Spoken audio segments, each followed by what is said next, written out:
Alors,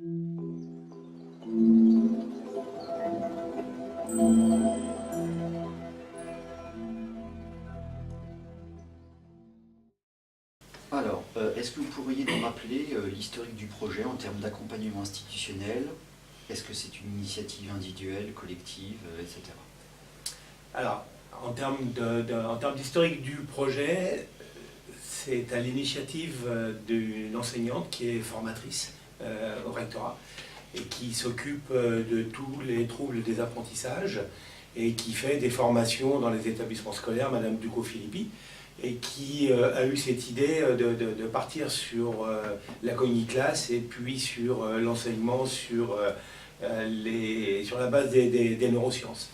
Donc à l'origine, on se retrouve dans mon bureau avec cette folle idée de dire tiens, on va mettre en place une pédagogie un petit peu innovante et on va essayer de fédérer les enseignants, de fédérer bien évidemment les institutions, mais je pense que Mme Ducos-Philippi avait déjà une petite idée derrière la tête. Elle en avait déjà parlé au niveau des institutions qui lui avaient dit proposez-nous quelque chose et puis on verra comment on va faire pour vous accompagner. Après, au-delà de l'institution, il a fallu aussi que nous puissions travailler avec les parents d'élèves, parce que mettre en place une classe comme celle-ci, avec des élèves qui vont, entre guillemets, subir une innovation pédagogique, c'est pas évident. Il faut qu'on travaille beaucoup avec les familles, qu'on leur explique que leurs enfants ne sont pas des cobayes, mais qu'effectivement, ils vont participer à une évolution des méthodes dans leur classe. Donc, l'idée de Mme Ducos-Philippi, elle est née dans sa tête, elle en a un petit peu parlé au rectorat, puis elle est venue me voir un jour en me disant, voilà, est-ce que vous êtes OK pour faire ça? Donc moi je trouve qu'effectivement à un moment il faut que nous bougions un petit peu la pédagogie, que nous bougions les enseignants, que nous bougions un petit peu toute cette vieille maison un petit peu empoussiérée au niveau de la pédagogie.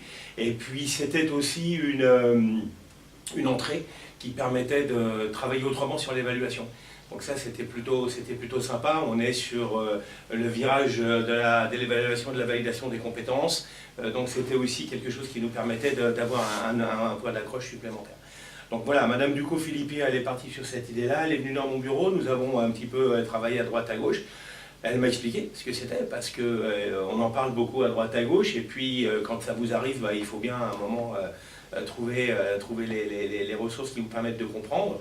Et donc on a monté le projet, elle a monté le projet surtout. J'ai, en tant que chef d'établissement, bien évidemment validé cette affaire-là parce que ça me plaisait. Petite démonstration à l'Incardi quand on est allé au rectorat avec un des enseignants de l'équipe qui était pressenti pour intervenir. Et puis petit à petit, l'idée a fait son chemin. Petit à petit, on a amené cette nouveauté au conseil pédagogique. On a amené cette nouveauté en commission permanente et en conseil d'administration pour en informer effectivement tout le monde. Et puis tout le monde a été partant. Tout le monde a été partant parce que Mme Ducos-Philippi l'a bien vendu. Et puis que moi derrière, effectivement, c'est quelque chose dans lequel je croyais. Et donc on est parti sur cette expérience-là. Donc c'est petit à petit une idée qui a été nourrie de la réflexion des uns et des autres. Et on se retrouve effectivement après avec quelque chose qui rentre dans le cadre du projet d'établissement, sur lequel on s'appuie aussi pour maintenant travailler sur l'évolution vers la classe sans notes, etc. Ce projet, quelle place a-t-il eu dans votre projet global d'établissement? Alors, moi je suis arrivé, donc c'est ma deuxième année dans cet établissement-là. Le projet d'établissement était quelque chose qui était en cours de réécriture. Il est vrai que quand je suis arrivé, ça n'a pas fait partie de mes priorités. Cependant, l'arrivée de cette expérience pédagogique nouvelle a relancé effectivement cette idée de projet pédagogique. Parce que ça ne pouvait pas être une expérience comme ça dans une classe. Il fallait absolument effectivement que ça rentre dans le cadre un petit peu plus large de la pédagogie et dans le cadre des objectifs aussi à atteindre. Donc il a été positionné dans le projet pédagogique de manière un petit peu, j'allais dire artificielle, puisque le projet pédagogique en tant que tel n'avait pas été réécrit. Et puis petit à petit, il est rentré dans le projet pédagogique. Et j'allais dire presque, on a forgé notre projet pédagogique autour de cette expérience-là. Donc elle prend une grande part cette expérience dans le projet pédagogique. Et elle fait partie aussi maintenant des sources de réflexion des enseignants qui participent à cette expérience. Et dans le cadre justement de la finalisation de l'écriture du projet pédagogique, ça a fait partie des points d'accroche importants qui nous ont permis de nourrir le projet pédagogique, qui nous ont permis aussi effectivement de mettre en place des objectifs et de faire en sorte que toute la communauté pédagogique et éducative y soit associée par l'intermédiaire du projet pédagogique. Peut-être dans la continuité, parce qu'elle n'était pas prévue là, votre stratégie d'essaimage, est-ce que vous êtes passé par le conseil pédagogique, enfin, comment, on voit bien qu'il y a eu une porteuse de projet, et après, comment s'est déroulé l'essaimage? Alors, l'essaimage et puis la diffusion de cette idée, et puis en fait, effectivement, la propagation qui a été faite par rapport à cette expérience pédagogique, dans ma manière de travailler, elle est deux axes, j'ai deux axes. J'ai toute la partie institutionnelle qui nous est offerte, c'est-à-dire le conseil pédagogique avec Madame Ducos-Philippi qui est venue faire une démonstration, qui a mis à un moment les enseignants, volontaires ou pas d'ailleurs, parce qu'il y avait effectivement ouverture au début à toute la volonté d'apprentissage et de découverte de tous les enseignants. Donc il a fait une démonstration qui a été tout à fait probante et qui a été tout à fait surprenante en termes d'apprentissage, et on s'est retrouvé nous confronter à des problématiques encore une fois, des problématiques d'apprentissage auxquelles sont confrontés les élèves, et on se disait tiens, effectivement, ce qu'on fait, alors les enseignants, ce que l'on fait en classe, c'est peut-être pas forcément probant, et c'est peut-être pas forcément quelque chose qui est efficace à 100%, donc il va peut-être falloir qu'on change, etc. Donc il y a cette démonstration, il y a cette volonté effectivement de passer par des institutions, par des organes officiels de l'établissement pour qu'il y ait des écrits, pour qu'il y ait des rapports écrits, pour qu'il y ait effectivement une diffusion entre guillemets officielle de l'information. Et ensuite, j'ai une deuxième pratique, qui est une pratique un petit peu moins institutionnelle et qui est effectivement d'en faire une communication un petit peu à outrance. Et puis d'en discuter entre deux portes, d'en discuter comme ça sur un protagoniste de cette affaire-là qui viendrait effectivement au bureau pour autre chose, et donc de pouvoir toujours garder cette idée à la surface de l'eau, pour qu'elle soit toujours voyante, pour qu'elle soit toujours entendue, et pour qu'elle soit toujours effectivement dans les esprits, et que ça ne soit pas quelque chose qui soit découvert comme ça. Ah bah oui, mais j'ai pas lu le rapport du conseil pédagogique, j'ai pas lu ceci, j'ai pas fait cela. Et là, dans mon information, qui est une information peut-être à outrance, c'est une information qui est restée toujours visible, qui est toujours restée entendue et qui est petit à petit entrée dans les esprits des gens. Et ça s'est fait quasi naturellement quand il a fallu créer la classe. La CPE était effectivement au courant, les parents étaient au courant, il y a eu des lettres qui ont été échangées entre les différents partenaires pour créer les élèves, pour mettre les élèves et puis bien expliquer à tout ce petit monde-là. Donc la stratégie de communication, elle a été double, institutionnelle par les voies et les organes de l'établissement, et ensuite voilà, une vraie volonté pour moi de diffuser, de faire en sorte que les gens puissent, entre guillemets, s'habituer à cette idée-là, et que ce soit quelque chose de naturel, comme si ça existait depuis des années. Plus, l'idée était largement recevable et légitime. Donc ça veut dire aussi que les gens ont eu une oreille et une écoute attentive par rapport à ça. Il y a des gens qui ont eu la vraie volonté de se dire tiens, il y a peut-être un truc à faire. Et c'est d'autant plus louable que dans un établissement comme le nôtre, où nous avons 93% de réussite au brevet des collèges, où nous avons effectivement 82% de taux de passage en seconde GT, c'est d'autant plus louable de se poser des questions de pédagogie innovante. Quand on est dans des zones REP, REP+, dans des quartiers difficiles, cette question de la pédagogie et de se dire comment on va pouvoir faire pour que ça aille mieux, c'est une question qui est naturelle. Les enseignants se la posent naturellement. Ici, c'est un tout petit peu plus en retrait. À la limite, on n'aime pas se poser cette question-là, puisqu'on a 92% de nos mômes qui sont au brevet des collèges et qui sont orientés en seconde. Donc on peut se dire à un moment que pourquoi changer de méthode, puisqu'on a quand même la grande majorité de nos élèves qui réussissent. Et c'est apporté au crédit des enseignants qui se sont dit, il y a peut-être quelque chose à faire, il y a peut-être quelque chose effectivement qui est intéressant là-dessus, et malgré tout, on peut peut-être trouver une ouverture supplémentaire pour voilà, amener nos élèves Et alors là, pour autant, c'était les élèves volontaires. Il n'y a pas de profil, il n'y a pas de stigmatisation de gamins, mais en attendant, il y a effectivement des élèves volontaires qui ont été, avec des familles volontaires qui ont été partantes pour ce projet-là. Et voilà, la question, elle a été posée, malgré le fait que les circonstances et l'environnement ne nous obligeaient pas à nous la poser.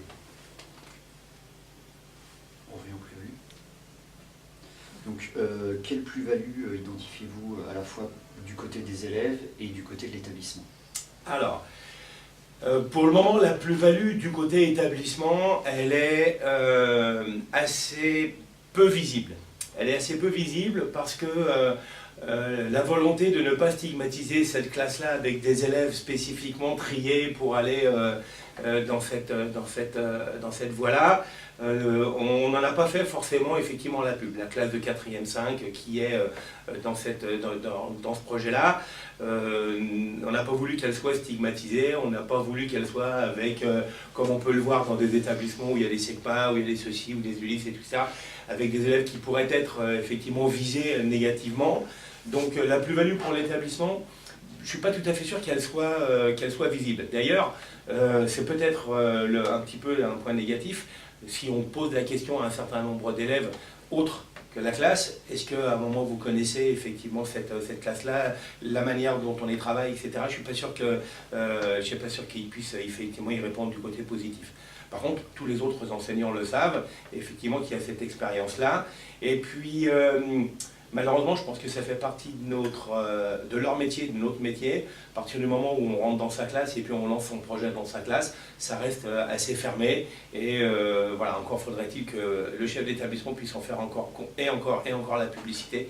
Voilà, donc la plus-value au niveau de l'établissement, elle est pas forcément visible et pas forcément, comment je pourrais dire, porteuse effectivement de publicité.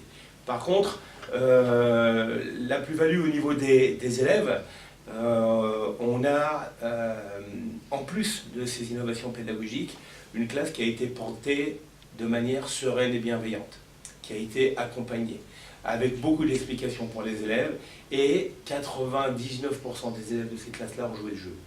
On jouait le jeu du projet, on jouait le jeu de la nouveauté, même si effectivement c'était un peu perturbant au début, ils ont joué le jeu de la nouveauté. C'est la seule classe pour laquelle les résultats du deuxième trimestre n'ont pas baissé. Donc ça veut dire que là, il y a toujours un petit coup de mou au deuxième trimestre sur l'ensemble des classes, et là on est sur la seule classe qui est restée avec des résultats stables, et avec des élèves partie prenante du projet. Quand je dis 99%, ça veut dire qu'on a un élève qui n'a pas joué le jeu. Il n'est pas volontaire pour les différents exercices, il n'a pas compris, sa famille n'a pas forcément non plus cherché malgré tout à communiquer avec les enseignants, malgré les demandes, etc. On est resté sur un élève qui a eu des résultats globalement très très moyens. Les aurait-il eu meilleurs s'il était allé dans une autre classe? On n'en sait strictement rien. Pour le moment, voilà, il a poursuivi son petit train-train et voilà, c'est pas quelque chose qui l'a attiré. Pour les autres, une vraie satisfaction des élèves, avec une relation à l'enseignant qui est un petit peu différente quand même en termes d'accompagnement. Et encore une fois, j'en reviens pour me raccrocher aussi à ces histoires d'évaluation et de validation des compétences. Ça fait aussi partie de l'accompagnement de la classe et puis de la manière de travailler. Le retour des familles, parce que ça c'était effectivement aussi important, nous n'avons que du positif sur les retours de famille. Et on le sait d'autant plus que dans cette classe-là, nous avons un représentant d'élèves au conseil d'administration. Et sa manière de communiquer avec les autres familles et de communiquer avec nous, voilà, nous remonte des informations positives. Après, il y a le retour sur la salle des profs. Je pense que une petite année comme ça, c'est pas tout à fait suffisant. C'est une expérience qu'il va falloir que nous validions par son évaluation. C'est une expérience qu'il va falloir que nous pensions à reconduire. Et là, en ce moment, on est en train de travailler là-dessus sur la préparation de la rentrée de septembre 2018. Est-ce qu'on la reconduit dans les mêmes conditions? Est-ce qu'on fait monter cette classe-là en 3e complètement, sachant qu'il peut y avoir aussi des modifications? Est-ce qu'on reste sur 4e et 3e? Voilà, donc pour le moment, j'allais dire, le retour sur investissement, et il ne nous permet pas de répondre effectivement à cette question-là. Par contre, le point un petit peu négatif de cette affaire-là, c'est que les enseignants ont vécu une année très riche, en bouleversement des méthodes pédagogiques. On travaille sur les documents, en anticipation, en utilisation aussi des ressources numériques, parce qu'on est aussi à l'affût de toutes ces petites choses-là. Donc ils se sont dit, 2 classes, 2 nouvelles équipes pédagogiques là-dessus. Bon, on va peut-être voir si en fin de 3e, on a là pour le coup des choses qui sont visiblement réinvestissables, avec des réussites au brevet, avec du passage en seconde. Encore une fois, je reste prudent.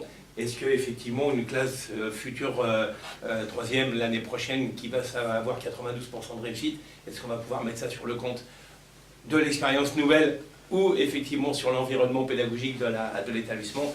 Ça va être un petit peu compliqué, il va falloir qu'on travaille dans la finesse. En termes de dynamique d'équipe, est-ce que vous avez observé une collaboration qui aurait augmenté, des travaux, on va dire, interdisciplinaires, plutôt orientés justement dans cette classe avec des apports de neurosciences? Alors pour l'équipe disciplinaire, il y a eu 2 choses. La première chose, c'est toute cette envie des enseignants volontaires de travailler ensemble. L'équipe, elle a été créée d'une manière assez naturelle, et certains enseignants qui auraient aimé participer, peut-être plus sous le biais de la découverte et puis de la richesse un petit peu pédagogique, ont été écartés parce qu'on ne peut pas avoir 36 profs de français, on ne peut pas avoir 36 profs de mathématiques. Donc très rapidement, l'équipe est née. Je dois dire que fondamentalement, les enseignants qui sont dans cette équipe-là sont des enseignants avec lesquels nous avons déjà pas mal travaillé sur les innovations pédagogiques, sur les classes sans notes, etc. Donc c'est pas par hasard que ces enseignants-là ils se retrouvent sur ce projet-là. Après, il y a des enseignants qui étaient déjà aussi, dans le cadre de la formation et pour les autres enseignants, qui étaient déjà dans un certain nombre de projets, donc qui avaient déjà entendu parler, qui étaient déjà un tout petit peu affûtés sur ces techniques-là. Et dans le cadre des neurosciences, donc, ça les intéressait effectivement d'être dans la continuité de leur travail de formation et de pouvoir enrichir effectivement leur culture pédagogique. Donc ça veut dire que les enseignants très tôt se sont positionnés. Dès que le projet a été validé, en gros institutionnellement, et qu'on s'est dit ça y est, on y va, très tôt ils sont travaillés ensemble et ils se sont souvent concertés avant le départ en vacances d'été et assez rapidement, régulièrement, fréquemment en début d'année, et puis après ça s'est un petit peu délité, non pas parce qu'il n'y avait pas d'intérêt, parce qu'effectivement à un moment ou à un autre on n'y trouvait pas notre compte au niveau des concertations, mais régulièrement les enseignants se voient, régulièrement les enseignants en parlent, et je crois que l'axe fondamental de la réflexion, c'est effectivement de se dire jusqu'où on va dans cette innovation pédagogique, jusqu'où on va dans l'utilisation de ces neurosciences, jusqu'où on va dans l'approfondissement de ces méthodes-là pour pouvoir faire travailler nos élèves. La vraie question, c'est aussi de se poser, est-ce que nos élèves qui sont dans cette classe-là ont un réel besoin en termes d'accompagnement, en termes de suivi, en termes de difficultés scolaires, parce qu'on a aussi des élèves qui sont en difficultés scolaires. Donc voilà, il y a eu beaucoup de travail en commun, il y a eu beaucoup de concertation, et il y en a encore, et il y en aura encore. Alors, c'est un thème qui a déjà été un petit peu abordé par petites touches, c'est l'évolution du projet. Quelle évolution peut-on envisager pour les élèves? Quelle évolution peut-on envisager pour la classe, pour les professeurs? Et puis pour l'établissement, bien sûr. Alors, en termes d'évolution du projet, là on est vraiment sur le questionnement, est-ce qu'on continue sur une montée pédagogique de classe? Est-ce qu'on fait une montée pédagogique de classe plus une création de classe en 4e? Ou est-ce que l'on reste sur notre activité 4e? Voilà. Donc tout ça, ça va dépendre effectivement de l'évaluation de la situation.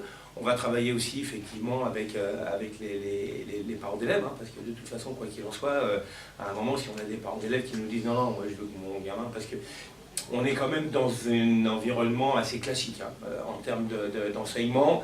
Les anciennes méthodes fonctionnent très très bien, donc ça fait peut-être un petit peu peur à tout le monde. Donc il va falloir qu'on use aussi, nous, de pédagogie pour qu'on puisse expliquer un petit peu ce projet-là. Donc pour le moment, on est un petit peu dans l'expectative. Il va falloir qu'on travaille sur cette évolution-là. Moi je pense qu'il faut qu'on soit prudent, de manière à solidifier un petit peu le projet, de manière à pouvoir effectivement analyser ce qui a bien marché, ce qui a effectivement un petit peu achoppé. Et puis peut-être dans ce cadre-là, continuer à porter le projet avec les mêmes élèves sur la classe de 3e, sachant qu'on va pouvoir s'asseoir sur une classe de 4e qui est une classe de 4e avec laquelle ça a bien fonctionné. Donc si ça a bien fonctionné, ça veut dire qu'il y a quand même quelque chose de solide, il y a quand même une dynamique, et ça serait quand même bête à un moment ou à un autre de ne pas en profiter. De plus, je vous l'ai dit tout à l'heure, on est sur une classe qui a travaillé de manière sereine, avec des enseignants bienveillants, etc. Ça veut dire qu'on a, in fine, construit un groupe, qui est un groupe un petit peu différent, et qui est un groupe avec une vraie cohésion. Donc ça veut dire que pour nous c'est important parce qu'on est aussi avec une classe qui a su mettre en place des rapports entre élèves positifs. Ça veut dire que là on peut exploiter l'autonomie des élèves, on peut exploiter le travail en groupe, on peut exploiter effectivement le partage d'informations. Il n'y a pas d'animosité entre les uns et les autres. Ça veut dire que les relations sont propices à la collaboration, voilà, et à la coopération. Donc je pense qu'on va continuer sur cette progression-là. Je pense qu'on va réutiliser la même classe qu'on va faire monter en 3e, et je pense qu'on va travailler là-dessus. En tout cas, quoi qu'il en soit, l'objectif maintenant, c'est aussi de faire en sorte de développer la communication à l'extérieur. Voilà, on en est là. Maintenant, il faut absolument qu'on fasse valoir ce projet qui a nécessité quand même pas mal d'heures de travail de la part des enseignants, qui a nécessité aussi une certaine forme d'aventure, d'aventure pédagogique, que ce soit pour les enseignants, les familles, les élèves, même si les élèves ils sont généralement très acteurs facilement, dans la mesure où les enseignants leur proposent quelque chose et puis ils les écoutent et ils y vont. Donc il va falloir qu'on communique là-dessus en se disant voilà, il y a eu cette expérience qui a été menée en classe de 4e, il faut que nous puissions valoriser aussi le terme de neurosciences, de manière à ce qu'effectivement on sache que ça s'est fait dans la classe de 4e. Donc ça fait partie des éléments phares du projet d'établissement. On va le faire progresser, mais je crois qu'il faut qu'on soit un tout petit peu prudent et qu'on ne se disperse pas, d'autant plus que je ne suis pas tout à fait sûr qu'on puisse avoir deux équipes pédagogiques partie prenante en tout cas. Parce que c'est aussi beaucoup de travail, parce que c'est aussi un gros investissement, et je pense que les enseignants sur certains aspects auraient le droit de s'épuiser un petit peu par rapport à ce gros travail d'investissement qui leur est demandé. Parfait. Peut-être une dernière question qu'on risque de poser à tout le monde aujourd'hui. Les 3 premiers mots qui vous viennent à l'esprit quand vous pensez à ce projet? Les 3 premiers mots qui me viennent à l'esprit quand je pense à ce projet, c'est la liberté d'entreprendre. Ça, c'est globalement un premier mot. Je crois qu'on est avec des équipes enseignantes qui sont riches et qui sont effectivement susceptibles de pouvoir apporter des vrais plus. Et là, on se retrouve effectivement avec des gens qui se trouvent alors qu'ils n'en ont pas forcément l'obligation, qui se trouvent dans une dynamique de dire voilà, on va entreprendre ça, on va voir ce que ça donne, on va aller jusqu'au bout, on va faire attention parce qu'on a aussi des élèves, on a aussi des familles, il faut qu'on soit dans l'explication de la pédagogie. Donc la première chose qui me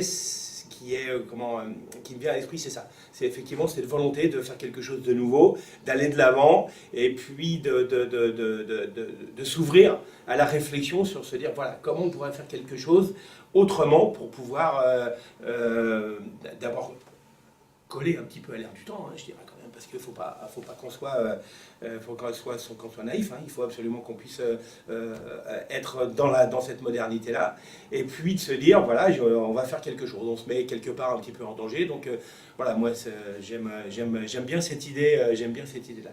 Le deuxième mot, ça serait la cohésion et la cohérence. On travaille sur une équipe et il y a beaucoup de cohésion, il y a beaucoup de cohérence. Même si effectivement l'impact du professeur principal et du porteur de projet est important hein, pour fédérer effectivement cette équipe, mais c'est aussi une équipe qui tient le même discours. C'est aussi une équipe qui a les mêmes valeurs pédagogiques. C'est aussi une équipe effectivement qui travaille de la même manière sur l'accompagnement des élèves, la manière de les accompagner, la manière de leur parler, la manière de les évaluer, etc. Donc ça, c'est effectivement quelque chose qui permet, ce qui est relativement difficile généralement dans les établissements scolaires, qui permet de rassembler une équipe et de faire de la multidisciplinarité, de faire de la du transversal, etc. Donc voilà, je trouve que la cohésion et la cohérence, c'est plutôt pas mal. Et puis le troisième mot, ça serait de dire, on est là pour les élèves. Donc ça veut dire qu'il faut qu'on réfléchisse à ce qui va nous permettre de les faire venir à l'école et de les faire réussir à l'école. Parce que c'est effectivement ça, l'important, c'est l'élève. Donc le troisième mot, c'est ce qui permettrait de dire, on met dans une classe très hétérogène en termes de niveau, en termes de parcours scolaire. Je ne dirais pas d'échec parce qu'on n'est pas dans l'échec scolaire, mais c'est aussi quelque chose qui permet de faire de la cohésion et de la cohérence en termes d'élèves. Et on retrouve des élèves qui se disent venir avec plaisir au collège, qui se disent venir avec plaisir pour apprendre et qui ont effectivement pas forcément des vues à moyen terme, à long terme, parce qu'à 14-15 ans, je ne suis pas tout à fait sûr que ça soit si facile que ça, mais on est aussi avec des élèves qui ont envie. Voilà. Et ça, c'est l'important. Quand on a envie, on est à l'écoute, on est en attente des enseignants. Les enseignants leur apportent, et puis ils ont envie de travailler, ils ont envie de plus en plus, etc. Et ça, on le voit sur les résultats au deuxième trimestre, ils sont bons. Ils sont bons, puisque effectivement, ils n'ont pas baissé de résultats.